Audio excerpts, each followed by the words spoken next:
Good morning, Philippines. This is Fidel A. Vilme Jr. reporting live. Headlines. Before President Rodrigo Duterte administration ends, let us look back the 10 Sustainable Development Goals that the Duterte administration did. First, eliminate poverty. The Philippines has a fairly high poverty rate with more than 16% of the population living below the poverty line. Because of the many people reliant on agriculture for an income and inequality in wealth distribution, about 17.6 million Filipinos struggle to afford basic necessities. From 2015 to 2020, the rate of poverty declined from 21.6% to 16.6%. Philippine President Rodrigo Duterte aims to reduce the rate of poverty to 14% by 2022.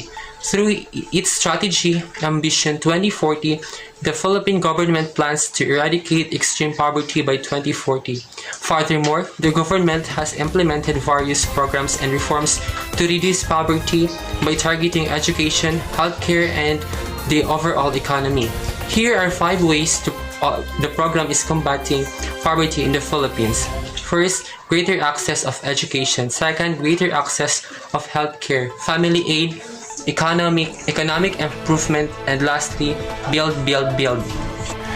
Second, provide quality education. President Rodrigo Duterte pledged to sustain the government's advocacy of providing accessible and quality education to Filipino students.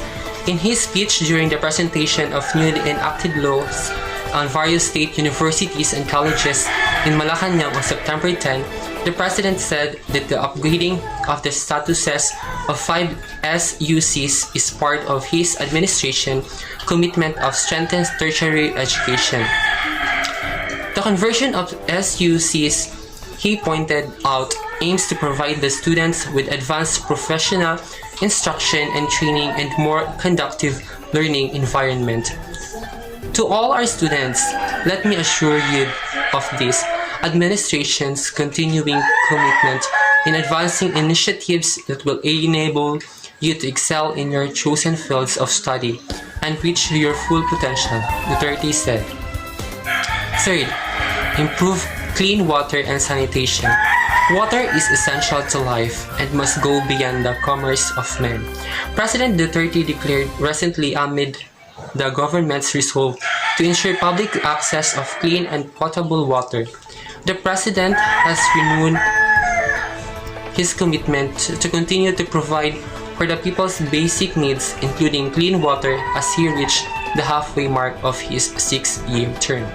The government aims to attain a target of 95.9% water supply coverage throughout the country by 2022. Access to safe water is a fundamental human right and necessity, and it is our responsibility to provide clean and potable water to our citizens, Duterte said in his midterm report to the nation. Fourth, establish good health and well-being. Good health and well-being is one of the 17 Sustainable Development Goals established by the United Nations in 2015. The official wording is to ensure healthy lives and promote well-being for all at all ages. The targets of SDG 3 cover the focuses on various aspects of health life and health lifestyle. Progress towards the target is measured using 21 indicators. Fifth, increase industry, innovation, and infrastructure. The Build program is the centerpiece program of the Duterte administration that aims to usher the golden age of infrastructure in the Philippines. Lack of infrastructure has long been cited as an Achilles or heel of Philippine economic development. The Build program seeks to accelerate public infrastructure expenditure from an average of 2.9% of gross domestic product during the Aquino regime to about 7.3% at the end of the Duterte administration. 6. Reduce inequality.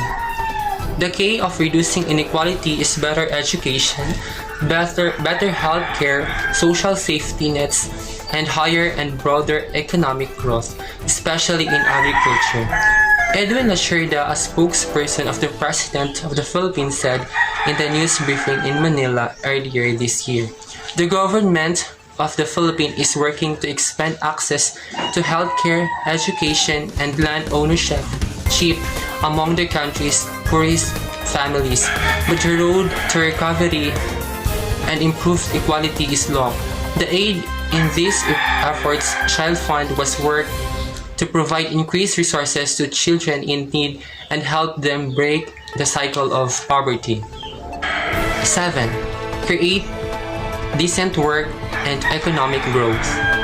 Economic growth should be a positive force for the whole planet. This is why we must make sure that financial progress creates decent and fulfilling jobs while not harming the environment.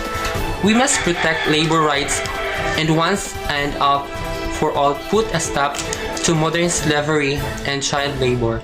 If we promote job creation with expanded access to banking and financial services, we can make sure that everybody gets the benefits and entrepreneurship and innovation. 8. Develop life below water. Healthy oceans and seas are essential to our existence. They cover 70% of our planet and we really rely on them for food, energy, and water. Yet, we have managed to do tremendous damage to these precious resources. We must protect them by eliminating pollution and overfishing and immediately start to responsibly manage and protect all marine life around the world. 9. Influence responsible consumption and production. Sustainable consumption and production, known as SCP, is about doing more and better with less. It is also about decoupling economic growth from environmental degradation, increasing resource efficiency, and promoting sustainable lifestyles. Sustainable consumption and production refers to the use of services and related products, which respond to basic needs and bring a better quality of life while minimizing the use of natural resources and toxic materials, as well as the emissions of waste and pollutants over the life cycle of the service or product, so as not jeopardize and needs of future generations. Lastly, erase hunger. Duterte signed Executive Order 101 on January 10, creating an interagency task force on zero hunger, which will be chaired by Cabinet Secretary Carlo Nograles. In the Executive Order, Duterte recognized that involuntary hunger, food security, undernutrition, and child wasting, stunting, and mortality continue to be serious concerns in our country. There is a need to carefully coordinate, rationalize, monitor, and assess the efforts of concerned government agencies and instrumentalities to ensure a whole of government approach to eradicating hunger and achieving food security, Duterte said. Fidel A. Villamil Jr. and I am broadcasting live.